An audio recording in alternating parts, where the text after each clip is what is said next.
Bah frère, je suis mort. Je suis mort, il vient m'envoyer un message, regarde. Qu'est-ce qui t'est arrivé?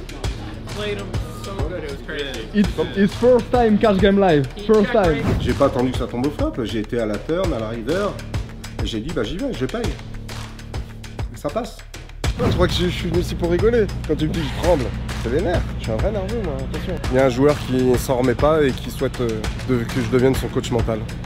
J'ai un jeu assez mathématique, tu vois. Ah non, Moi, tu sais, je savais même pas c'était quoi les ranges.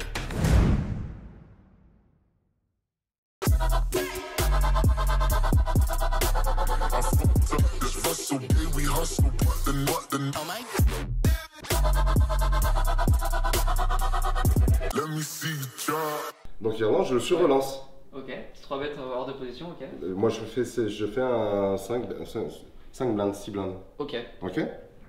Donc il y en a un qui avait suivi. Ok. C'est lui qui est bouton.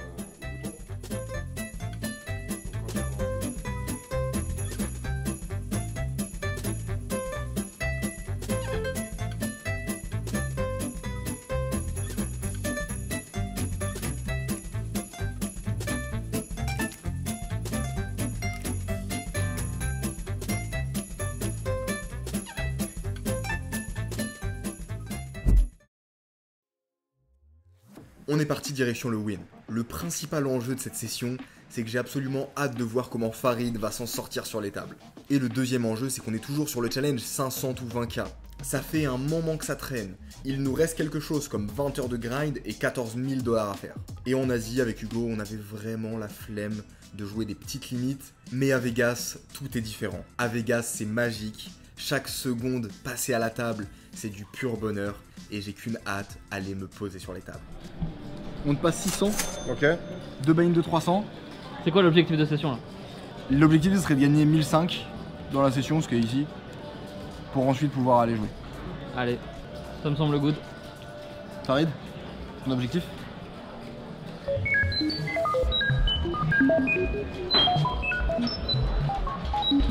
Ton quadruple notre mise. Quadruple la mise. 600 ou... Voilà. Est-ce que je me définis une limite au moment où je sit out? Bah non, là t'as déjà pas beaucoup. Donc Ah, tu remets des parpaings là. 600. Ah bah tu les arraches. ok. Let's Pas go. de pitié. Farid, Check. here we go. Check. Let's go. Avec Hugo et Farid, on s'assoit les trois à la même table. Je dépose 500 $. L'idée c'est de faire une petite session en 1-3 pour se chauffer et accompagner Farid. Et ensuite, on va aller jouer plus cher pour finir le challenge. Assez vite, je reçois Dame 9 suité en milieu de position. La table est assez passive et donc je call. Le joueur au hijack call et le joueur en grosse blind check. Nous voici à 3 et le flop tombe As 10-10 bicolore. Tout le monde check, la turn tombe un 7. J'envoie un micro bet à 6 $. Le joueur au hijack me relance à 15 $. Et franchement, ça représente pas grand chose avec la plupart de ces 10. Il aurait directement misé à la turn. Pour autant, ça représente pas réellement un bluff. Je le mettrais plutôt sur des petites paires qui font une sorte de blocking bet. Et pour ces raisons, go lui mettre de la pression. Go lui envoyer un raise à 50 $. Il me call très rapidement et la river tombe un 9. Bon, je fais une paire assez solide là-dessus. En réalité, j'ai plus réellement besoin de bluffer. S'il a une petite paire, il va très souvent check back et je vais gagner ce coup. Je check et bordel, il envoie un bet à 100 $. Bon, ici, j'arrive vraiment pas à voir les bluffs qu'il pourrait avoir dans sa range. J'ai un fold hyper facile.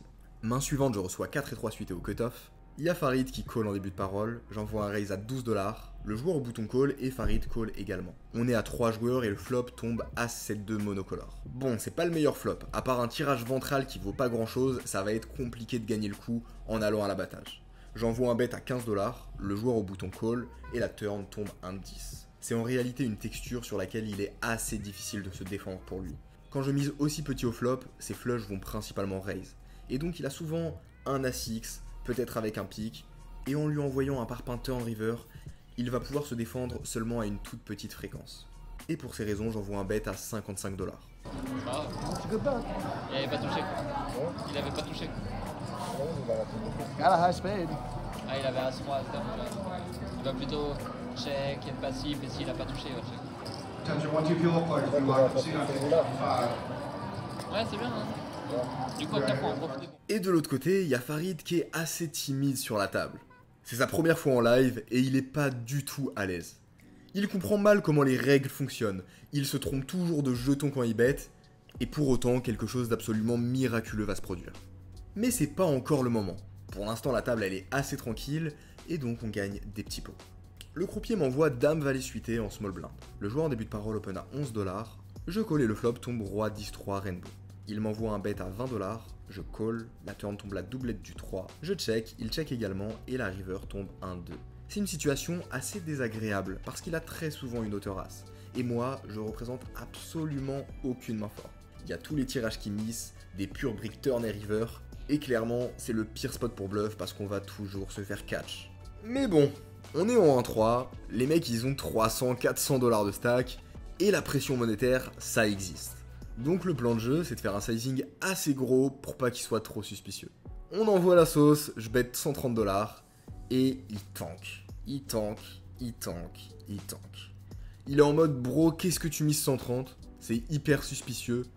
Oui, c'est suspicieux, mais je te demande un tiers de ton stack sur un pot ridicule alors que t'as hauteur as. Et comme d'habitude, sur ses limites, contre des profils assez tranquilles, ça passe, il fold et on gagne ce pot. Un peu plus tard, je reçois Roi 9 dépareillé au hijack. La joueuse en début de parole qui call est une débutante. Je lui envoie un bon raise à 12$. On joue large, les joueurs sont faciles à jouer, on se fait plaisir. Le joueur en grosse blind call et la joueuse UTG call. On est à 3 et le flop tombe Dame 8-3 bicolore. C'est pas le flop de nos rêves, mais vous connaissez l'histoire, on va toujours réussir à manœuvrer. La joueuse en début de parole envoie un bet à 5$. Elle reprend l'initiative et franchement elle mise pas du tout cher. Ça représente beaucoup de faiblesse, je suis assez chaud de relancer pas cher au flop et mettre de la pression par la suite. Je raise à 12$, la grosse blind call et la joueuse UTG call. On est maintenant à 3 et la turn tombe à 9. Bon, on touche une seconde paire, mais franchement, il y a de temps en temps des dames dans les ranges adverses. Ici, j'aime bien un play assez tricky. Envoyer un bet à 20$, on value toutes les mains inférieures, et si ça tombe une pure brique sur la river, on pourra juste faire all-in et s'assurer de faire fold toutes les dames. J'envoie un bet à 20$, et le joueur en grosse blinde m'envoie un raise à 60$. Ah, franchement, ça représente 0 bluff. J'ai du mal à voir les mains qui joueraient comme ça. C'est des profils assez tranquilles en 1-3. Et pour autant, la seule main qui fait sens, ça serait Valet 10. Et en vrai, il a le droit d'avoir Valet 10. Allez, on va pas se monter la tête dans ce spot. En plus, il a pas énormément de profondeur derrière. Ça va être compliqué pour moi de faire un gros bluff. Je fold. Et je gagne des petits pots par-ci par-là, la session se passe de manière décente, sans folie, mais je suis pas à Vegas pour ça. Je suis à Vegas pour avoir de l'action, pour avoir des belles tables, où ça joue large préflop, et où ça met les sous au milieu. J'ai besoin d'une table 1000 fois plus active. Bon Farid, qu'est-ce qu'on en pense? Farid il est resté sur la table déjà, qui était un peu plus dur, un peu plus tight. Il nous a quand même fait des petites dingueries sur la table. Ouais. J'ai hâte de voir à combien il est en stack, mais bon, il a fait des dingueries. Bah, en vrai, il moi, a plus de 50 je crois. Ouais mais enfin en vrai on sait comment ça va finir. Ah oui, bah comme hier, la partie d'hier. Ouais. Mais là en vrai il était sur une table, on l'a mis sur une table dure un peu. Mais moi je trouve que c'est bien parce que ça va lui mettre un truc de réalité. Voilà. Tu vois qu'il se rende compte que ouais carrément. Quand tu bosses pas et tout, c'est chaud quoi. Franchement, moi je l'ai vu open, il a fait des sizing 10 et tout. Hein. Ouais non franchement ça va. Franchement, il met en application. Mais tu vois, il raise bien. C'est pas assez. Oui. C'est pas assez. Pas assez. Par exemple, il arrive pas à prendre des notes sur les mains. Ouais. Il arrive pas à conceptualiser les spots encore. Il y a zéro. Son cerveau il est pas moulé pour ça donc faut continuer et travailler là-dessus. Bon, on débarque sur cette nouvelle table, et dès la première main, j'ai 10 et 6 suités en grosse blinde. Le joueur en début de parole call, le joueur en milieu de position open à 10$, bouton small blind call, je call, UTG call, on est à 5 joueurs, en famille sur un flop As-Roi-8 bicolore. Ouais, qu'est-ce qu'on fout sur ce flop? Et dans quel monde on met de l'argent là-dessus? Je suis assez ok, le plan initialement c'était juste de check fold. Mais les choses ne se sont pas du tout passées comme prévu. C'est pas de ma faute, on me tend des perches. Je check, tout le monde check, et la turn tombe un 3 qui ouvre un double tirage couleur. Je check, je suis quelqu'un d'assagi. Je n'ai pas envie de bluffer ce spot, je viens juste d'arriver, je suis calme. Et le joueur en milieu de position envoie un bet à 20$. La joueuse ou bouton call. Et on va faire un petit brief de ce qui est en train de se passer. Le joueur en milieu de position a check sur un board qui était très connecté. Et donc les seules mains qui font sens en value, c'est des mains qui auraient connecté sur cette turn. Mais déjà il fait un assez petit sizing, et en plus de ça, la turn est un 3. Il a isolé préflop, donc les mains qui sont dans sa range sont principalement des as forts, et pas des mains comme as-3 ou paire de 3. Donc sa range elle est éclatée au sol, et si je lui mets de la pression, il va pas du tout s'en sortir. Quant à la joueuse au bouton sur un board avec un double tirage couleur, si elle avait une main comme as-3 ou 3-3, et bien forcément 98,9% du temps, elle aurait pris le raise. Donc les gars, j'ai pas envie de bluff. J'ai envie d'être sage. Je viens juste d'arriver à la table, j'ai envie d'avoir une bonne image. Mais on me tend des perches. On essaie de rentrer dans ma tête. C'est le chant des sirènes, j'ai pas le choix, ma main me démange, j'envoie un raise à 75 $. Le joueur en milieu de position fold et la joueuse au bouton call. Ça représente vraiment très souvent un tirage couleur. Et la river tombe la doublette du roi. Bon, c'est une carte qui rentre absolument pas du tout dans sa range. Elle a quasiment tout le temps un tirage couleur qui a bust. Mais bien écoutez, on est parti pour prendre le spot en bluff. J'envoie un bon 140 $ pour la dissuader de toute tentative de rebluff. Elle hésite un moment, elle me dit ouvertement que ça représente pas grand chose, mais malgré tout, elle finit par fold.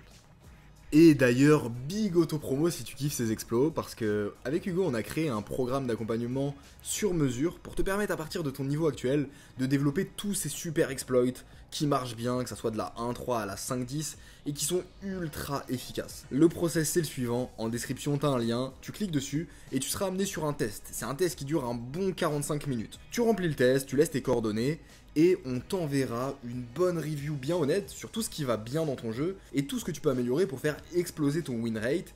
Et avec ça, on te proposera un plan de progression précis pour aller atteindre tes objectifs. Bien sûr, fais le test que d'une manière sérieuse et fais-le si t'as le temps, parce que si t'arrêtes le test en cours de route, et ben on le recevra jamais.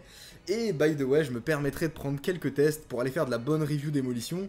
Ça finira probablement sur une vidéo YouTube. Bref, si t'es dans une démarche sincère de progresser, c'est ton moment.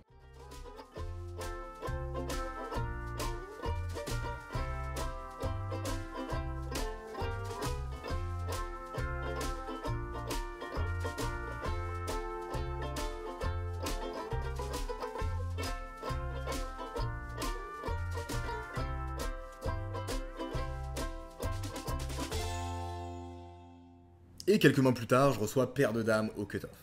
Le joueur en début de parole open à 15 $, le joueur au hijack le 3-bet à 35 $, et franchement le joueur au hijack il a une range qui est plutôt forte. Pour autant, je déteste call ces spots, parce que je vais me retrouver à me prendre des parpaings post-flop, je vais avoir des paires de dames sur des boards 8-6-2, et je vais être en mode est-ce qu'il a les as, est-ce qu'il a les rois, est-ce qu'il a paire de valets, est-ce qu'il a paire de 10. Du coup pour éviter ce genre de situation, j'ai un play qui est assez intéressant, j'envoie un raise à 70 $. Il va me call avec ses mains comme As-Roi, paire de 10, paire de valets, et s'il me 5-bet et qu'il me revient dessus, je pourrais simplement fold parce que les joueurs n'arrivent pas à 5-bet. Il va juste me 5-bet des mains qui me crushent de manière absolue. J'envoie 70 $, il call simplement, c'est une très bonne chose, et on est en heads up, et tombe un flop à 7-3. Ouais, c'est pas le meilleur flop. Pour couronner le tout, ce petit enfoiré, il m'envoie un donk bet à 120 $. Et là, je suis un snap fold, genre horrible spot. En vrai, je réfléchis et je me dis, ma range grossièrement, c'est As-Roi, Dame-Dame, Valet-Valet. Et du coup, si lui-même il a une main comme As-Roi, bah il a vraiment envie de prendre de l'argent à ma partie de range Roi-Roi, Dame-Dame, Valet-Valet et pas envoyer un parpaing comme ça. Et pour autant, des bluffs, il peut potentiellement en avoir. Il a des mains comme Valet-10, Dame-Valet, Roi-Dame, Roi-Valet, où il pourrait se dire, go envoyer un bet et faire folle pas mal de choses. Bref, plus je réfléchis, plus je me dis que ça rep rien, et plus j'ai envie de call. Et vu que je suis une calling station, j'envoie les sous au milieu. La turn tombe en 5, et il check. Ça devient intéressant. Bon, j'ai pas vraiment d'intérêt à miser de mon côté, go check. River tombe un 2, il check, et encore une fois, j'ai pas vraiment d'intérêt à miser. Je check, et il retourne une paire de valets. Ce petit loustic, il a transformé paire de valets en bluff pour me faire folle mes dame-dame roi-roi. Ouais, c'est quand même spécial comme play. Anyway, on monte à 900 $ de stack, soit 400 $ de profit sur la session, en moins d'une heure de jeu, ce qui fait plutôt plaisir. Et là, alors que je suis en train de me régaler sur les tables, je reçois un message WhatsApp absolument improbable. Qu'est-ce qui t'est arrivé? J'ai joué, ça y est où? D'accord. Il veut un coaching. Il veut un coaching. Vous êtes comment vous? Quelqu'un veut un coaching? Ouais, bah. Stop, t'as raison, stop. Je suis pas où ça va. Trop de stack. Stop. Non, je suis fatigué. Même, ouais, stop direct là. T'as in 300? I Outplayed him so good, it was crazy. It's first time cash game live. He First check time. raised him, like got induced, it was crazy. Oh really? It was good? Fish.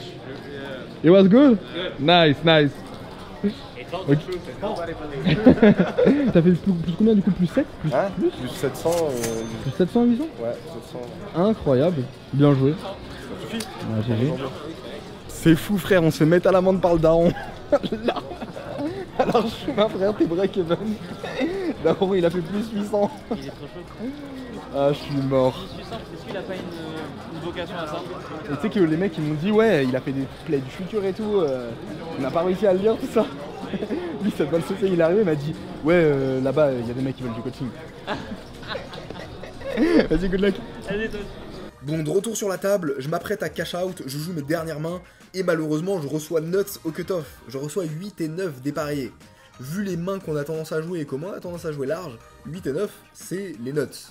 Et il y a 4 joueurs qui limpent avant moi. Donc évidemment, je peux pas fold. J'ai une main qui dans le monde de Baki est extrêmement forte, et j'envoie un raise à 16 $. Le joueur au bouton call, le joueur en small blind call, le joueur en hijack call, c'est vraiment des calling stations sur cette table. Et on est à 4 sur un flop, ta-ta-ta-ta-ta-tam, 9, 8, 5 bicolore. On fait double paire flopé, top 2, magnifique. Le joueur en small blind, il reprend l'initiative et il envoie un bet à 20 $. Je suis très content de ça, on met des sous au milieu, je le relance à 60 $. Le joueur au bouton que j'avais pas forcément prévu dans le coup call, et le joueur en small blind fold. Et la turn est un 6 qui fait rentrer la force straight. C'est vraiment pas la meilleure carte du paquet, je check. Le joueur au bouton check également. Et la river tombe un 4 qui fait miss le flush draw. Je check et il m'envoie un bet à 80 $. Franchement, j'ai une décision compliquée mais j'hésite pas à fold. Ma vision c'est que avec un 7 sur un board connecté il va très souvent miser. Pourtant il a tous les tirages couleurs qui joueraient exactement comme ça. Donc en gros je suis quasiment toujours devant et call ça va print instantanément. Et pour autant il peut avoir des mains comme 8-8, 5-5 qui potentiellement vont fold si je raise. Et en vrai, je connais pas trop le profil. J'ai quand même une image assez active. Si je fais all-in ici et qu'il me fuck call 5-5, c'est absolument catastrophique. Donc pour ces raisons, go call. Call. Call. Show me. Super, Payman 1-2 kilo. Payman for 1-2 pound. Bon, la bankroll du challenge monte bien. Il est temps d'aller jouer plus cher. Mais surtout, de comprendre comment Farid a fait pour print autant sur ces tables, parce que c'est absolument irréaliste. Il est temps de finir la session, après 2 heures de jeu, je suis à 1125 $ de stack, soit 625 $ de profit, et Hugo quant à lui est à moins 27 $. Fin de la session, on va aller chercher Hugo. On a fait je crois 3 heures, 2 heures Ouais. 2-3 heures 3 heures de jeu. Et voilà, on va s'arrêter là-dessus. On a fait une journée du Go. Ça dépend des winnings du Go, on va voir les winnings du Go. On se retrouve juste après, on se fait un bon feedback. C'est au fin de tournage, on a Fin de plus, tournage on a plus 1005. Mais non. Si. T'as fait plus 1005? Moi je fais plus 700 Et tu comptes avec ton et le père? daron il a plus 700 aussi. Break even? Magnifique, break even. Bah voilà, Ah, laisse bien. faire les bélages. Regarde-le avec tous ces chips là, avec tous ces chips comme un conquérant, avec son butin. Ah toi tu te fais plus fait d'amiques d'argent toi. Ah ouais frère. Là, Principalement les amis le social. mais moi c'est que du social frère. Que du social et un jour l'argent il tombera. C'est ça qu'on veut. Bon, on se retrouve de l'autre côté. Bon, qu'est-ce qui s'est passé? Faut que tu nous dises là. Ils sont cons. Je sais pas, si tu vois le danger, pourquoi tu fonces dedans? J'adore. J'ai construit une image où je bluffe pas. Où je suis un joueur sérieux, j'ai montré mes cartes. Le profil, je suis à éviter. Ah bah non, ils voulaient tous venir. Bah j'ai eu une proposition de coaching. Il y a un joueur qui s'en remet pas et qui souhaite que je devienne son coach mental. Combien t'es payé? Tu payes combien de l'heure la prestation? 4500.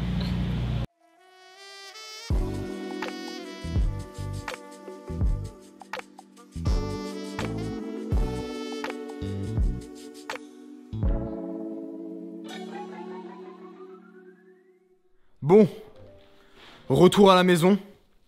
Il est l'heure de faire le débrief. On a pris à manger, on a pris du Denise. Mais avant ça, j'ai envie d'avoir ton impression sur ce qui s'est passé. Non, bah j'ai joué mes mains et j'ai été chercher mes mains. J'ai pas attendu que ça tombe au flop. J'ai été à la turn, à la river, évaluer les cotes. Non, j'ai considéré que j'étais dans les cotes.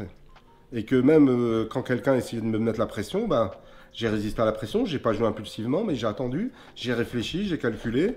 Et j'ai dit, bah j'y vais, je paye. Et ça passe. J'ai ciblé 2 personnes.